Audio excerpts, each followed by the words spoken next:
નમસ્કાર વિદ્યાર્થી મિત્રો, ધોરણ 11 commerce Gujarati medium subject SPCC, જેની અંદર આપણે એસપીની અંદર પ્રથમ ચેપ્ટર ચાલુ હતું.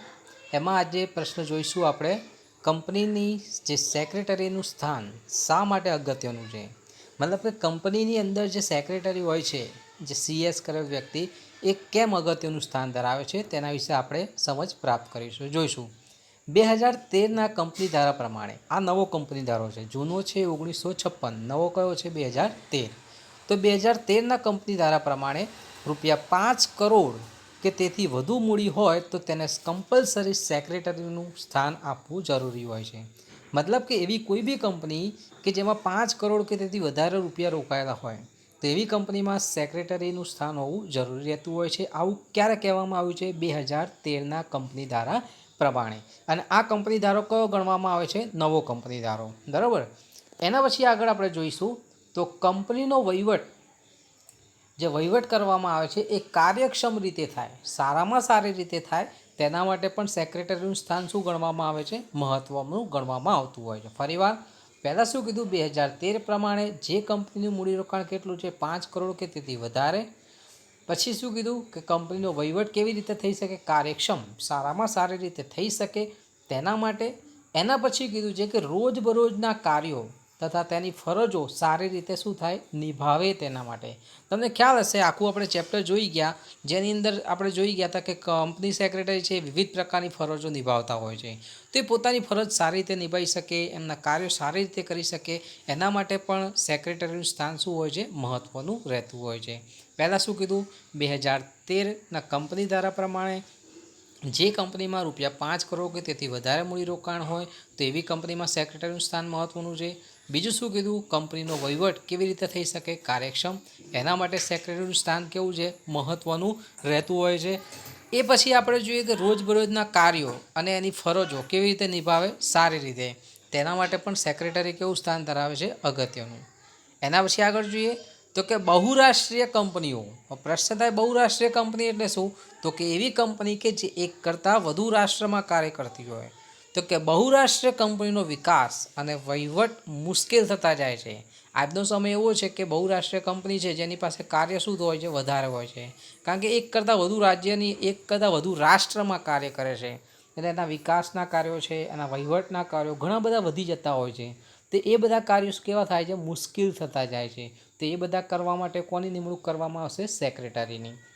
જોઈએ તો કે સંચાલક મંડળ, કર્મચારી અને જનતા. જોવા જઈએ તો એમ તો મુખ્ય પહેલું શું છે? સંચાલક મંડળ આવે સૌથી ઉપર, સૌથી નીચે કોણ આવે છે? જનતા, અને એ બંનેની વચ્ચે કોણ હોય છે? કર્મચારી. તો અહીંયા આગળ શું થઈ રહ્યું છે કે સંચાલક મંડળ અને જનતાને જોડનાર કોણ છે? એક સેક્રેટરી છે, કડીરૂપ છે, એવું આપણે કહી શકતા હોઈએ છીએ. એટલે કે શેર હોલ્ડર અને સંચાલકો. શેર હોલ્ડર એટલે કે જાહેર જનતા, અને સંચાલકો જે કંપનીના જે માલિક કહીએ કે સંચાલન કરનાર વ્યક્તિ છે, એમની વચ્ચે કયું સ્થાન ધરાવે છે? કડીરૂપ સ્થાન, એટલે કે મધ્યસ્થી તરીકે સ્થાન ધરાવે છે, જે આપણે અહીંયા જોઈ શકતા હોઈએ છીએ. અહીંયા સેક્રેટરી હોય છે, આ બાજુ સંચાલક, અને આ બાજુ જાહેર જનતા, જેને આપણે શેર હોલ્ડર પણ આપણે કહી શકતા હોઈએ છીએ. એના પછી આગળ બીજું શું કીધું છે કે રોજબરોજના કાર્યો કરવા માટે સેક્રેટરી એ ધંધાકીય એકમના, એટલે કે કંપનીના વિવિધ પ્રકારના રોજબરોજના કાર્યો કરે છે. જેવા કે કયા? તો કે પત્ર વ્યવહાર કરવા કંપની વતી, જામીનગીરી બહાર પાડવી, તે ઉપરાંત જે શેર ફેરબદલી કરવા, શેર જપ્ત કરવા, તે ઉપરાંત કંપનીની સભા બોલાવી, આવા વિવિધ પ્રકારના કાર્યો કોણ કરતું હોય છે? કંપની સેક્રેટરી કરતા હોય છે. ફરીવાર સૌથી પહેલાં આપણે શું જોઈ ગયા? 2013ના કંપની ધારા પ્રમાણે 5 કરોડ કે તેથી વધુ મૂડી હોય તેવી કંપનીમાં સેક્રેટરીનું સ્થાન કેવું છે? મહત્ત્વનું.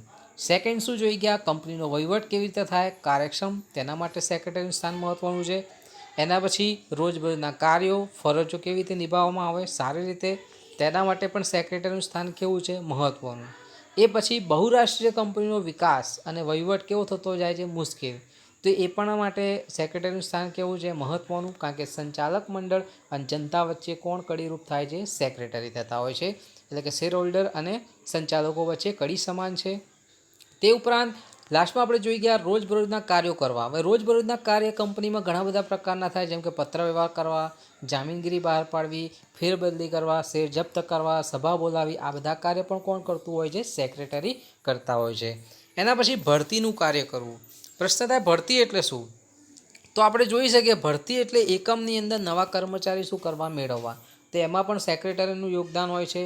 એકમના હિસાબો રાખવા, કંપનીની અંદર વિવિધ પ્રકારના હિસાબો કાર્ય થતા હોય છે, તો એ પણ સેક્રેટરી ધ્યાન રાખે છે, તેની દેખરેખ રાખે છે. અને વાટોઘાટો એટલે કે સામેના પક્ષ સાથે વાતચીત કરવી, બરાબર. તો એ બધા કાર્ય પણ કોણ કરતું હોય છે? સેક્રેટરી કરતા હોય છે.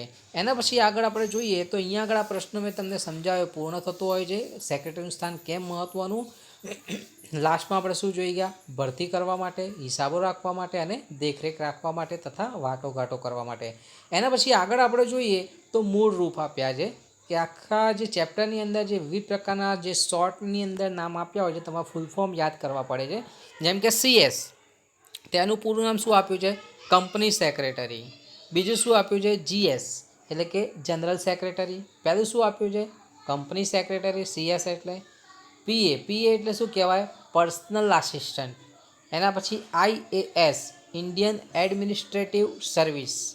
ફરીવાર CS એટલે કંપની સેક્રેટરી, GS એટલે જનરલ સેક્રેટરી, એના પછી PA એટલે personal assistant, IAS Indian administrative service.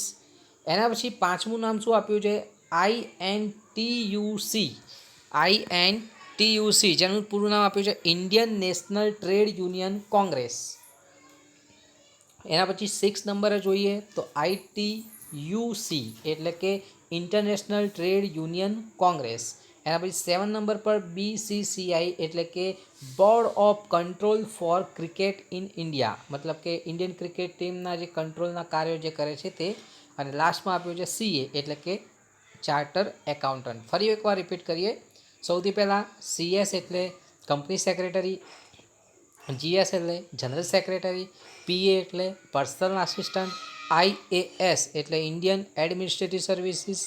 એના પછી INTUC એટલે કે Indian national trade union Congress. પછી ITUC એટલે કે ઇન્ડિયન ટ્રેડ યુનિયન કોંગ્રેસ. એના પછી BCCI ITU 6 નંબરનું શું આપ્યું? તો ITUC એટલે કે ઇન્ટરનેશનલ ટ્રેડ યુનિયન કોંગ્રેસ. 7 નંબર BCCI એટલે કે board of control for cricket in India. અને લાસ્ટમાં આપ્યું છે CA એટલે કે ચાર્ટર્ડ એકાઉન્ટન્ટ. તો અહીંયા આગળ વિદ્યાર્થી મિત્રો, અહીંયા આગળ આપણે આ પ્રશ્નનો જવાબ પૂર્ણ થતો હોય છે. આજે શું સમજીએ આપણે? કંપની સેક્રેટરીનું શા માટે સ્થાન મહત્ત્વનું છે, કંપનીની અંદર સેક્રેટરીનું સ્થાન કેમ મહત્ત્વનું છે, અને બીજું આપણે જોઈ ગયા મૂળ રૂપો. તો વિદ્યાર્થી મિત્રો, આ બંને વસ્તુ તમે PDFમાંથી સારી રીતે લખી શકશો.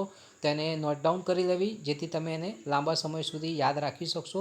Thank you very much.